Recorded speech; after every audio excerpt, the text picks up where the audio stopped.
Mais um assunto que nós vamos destacar hoje também é um assunto que é manchete, inclusive, do jornal Estadão, que é que o governo Lula está preparando ali uma PEC, uma proposta de emenda à Constituição para uma investida contra os militares na política, né? A ideia é essa. Segundo o jornal, o Planalto tem já pronta essa minuta dessa PEC, dessa proposta de emenda à Constituição, que proíbe os militares da ativa de assumir os cargos no Executivo e disputar as eleições também. Nessa proposta, a ideia é que, na medida em que esse militar ele se filiar a um partido político, ele já precisa se desvincular às forças, né, as forças armadas, tanto Marinha, Aeronáutica, quanto o Exército também. Essa minuta ela determina essa transferência, então, para reserva, ou demissão, ou licença licença de ofício do militar, né, que registrar essa candidatura independentemente do resultado das eleições. Inclusive, pessoal, eu tenho uma apuração de bastidor sobre isso, que esse texto passou ali pelo Ministério da Defesa, né, ele está também, já foi para o Palácio do Planalto, ali para o ministro Alexandre Padilha, para ele fazer uma avaliação, e passou também essa semana, inclusive, pelas forças, né? O Exército deu uma olhada ali e fez algumas alterações, inclusive, relativa ao militar que ocupa cargos de natureza civil também, né? Então, vale tanto para quem se candidatar às eleições, quanto também para qualquer militar que assuma algum cargo no ministério, por exemplo, né? Em cargos do Executivo. Quero ouvir muito vocês, tanto o Graeb quanto o Wilson, sobre essa informação que está no Estadão e que a gente sabe do quanto que as forças foram politizadas, né, no governo Bolsonaro, e isso trouxe um desgaste muito grande, inclusive militares falam bastante disso, desse desgaste político que aconteceu com as forças por conta do ex-ministro da Saúde, Eduardo Pazuello, que assumiu também ali o Ministério da Saúde e gerou um desgaste muito grande para o Exército Brasileiro. Graeb, quero começar com você, Graeb.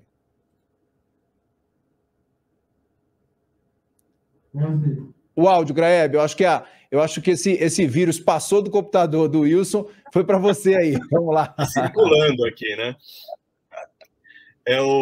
A gente começa pelo assunto dos militares e volta depois para falar do Supremo, não é isso? Isso. Tá bom. Bom, é o seguinte, os militares, eles são uma categoria especial no Estado, certo? Por exemplo, quando a gente estava discutindo reforma da Previdência, os militares tiveram uma reforma especial deles, justamente sob a alegação de que eles nunca se aposentam, vão para a reserva, estavam há muito tempo sem receber, enfim. Teve toda uma justificativa para mostrar que eles são uma categoria diferenciada e, portanto, fazia sentido que também tivessem um regime de previdência diferenciado, certo? É absolutamente correto também tratar os militares como uma categoria diferenciada se você está falando de atuação política e atuação dentro do governo, certo? Gente que trabalha sob uma lógica de hierarquia estrita, né?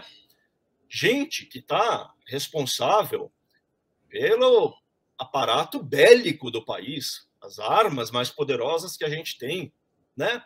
Não deve poder se meter na política como qualquer outro sujeito que está andando aí pela rua e resolve se candidatar. Os militares, eles têm uma carreira de Estado muito particular, muito peculiar, com suas regras e sua lógica e sua cultura própria. Se eles querem ir para a política, vão para a política, mas não fiquem com um pé em cada canoa. A lógica de somos uma categoria diferente dentro do Estado brasileiro tem que valer aqui também. Não pode só valer para Previdência ou para outras coisas.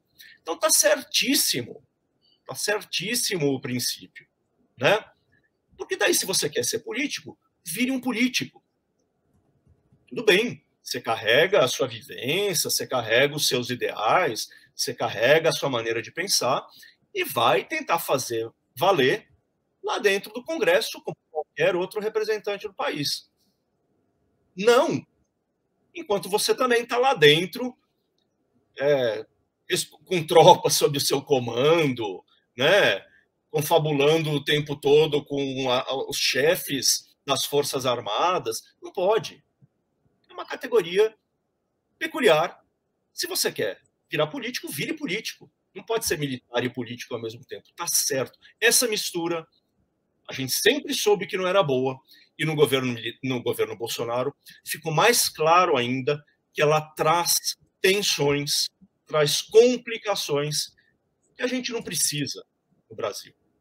Tanto é que mudou-se o governo e a gente está agora há 3 meses às voltas com um noticiário sobre o destensionamento das relações dos militares com o novo governo. Isso não deveria acontecer, né?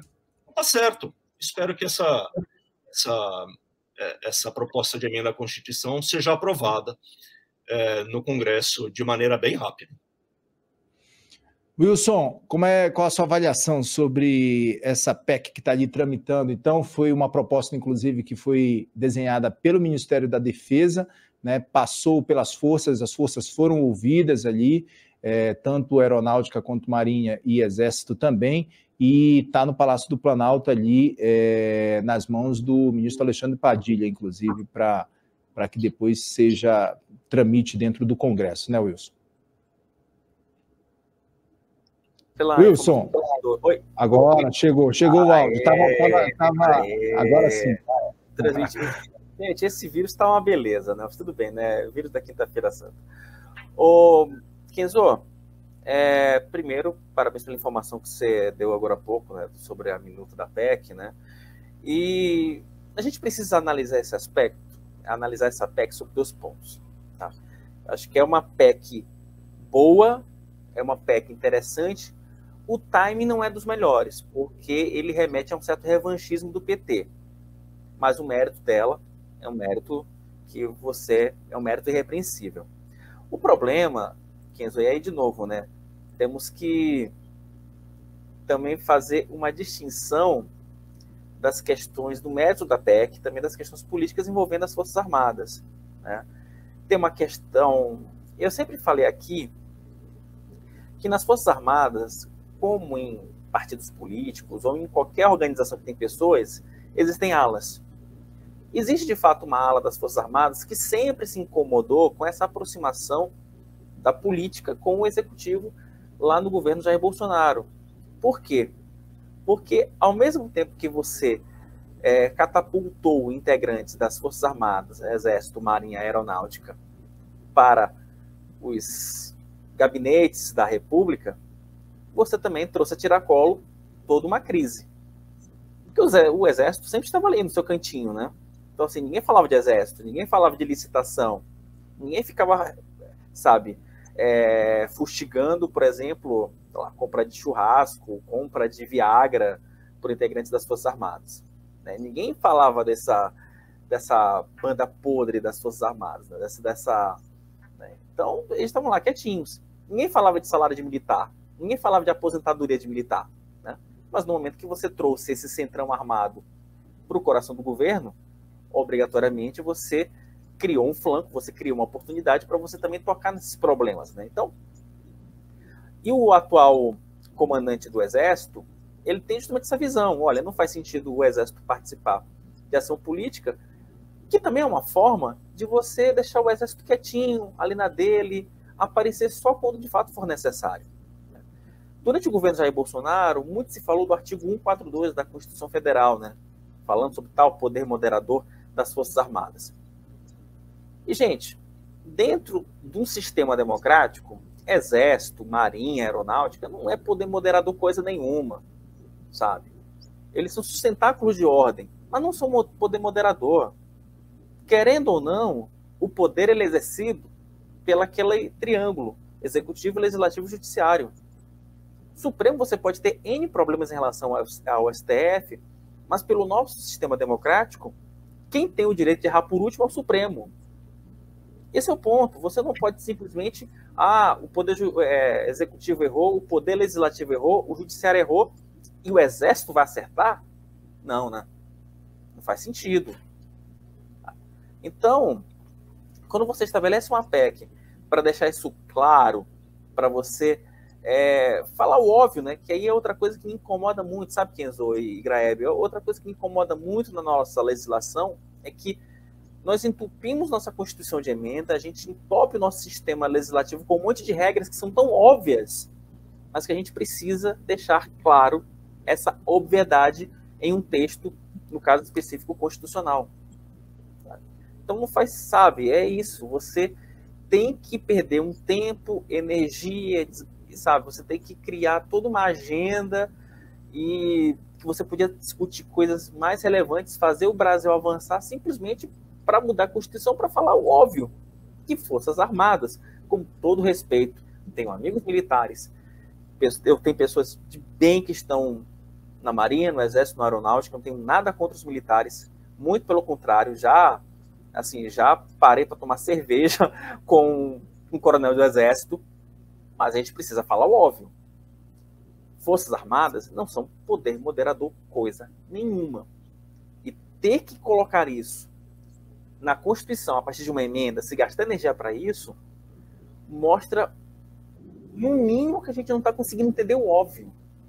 E isso é preocupante, sabe, Kenzo? O mérito da PEC é interessante, o mérito da PEC é válido, o time eu tenho minhas dúvidas, mas, enfim, entra de novo naquela vala comum, né? A gente tem que perder um tempo e uma energia para ter que explicar o que deveria ser óbvio. Infelizmente, essa é uma daquelas heranças do governo passado que a gente vai ter que lidar, né, Kizum?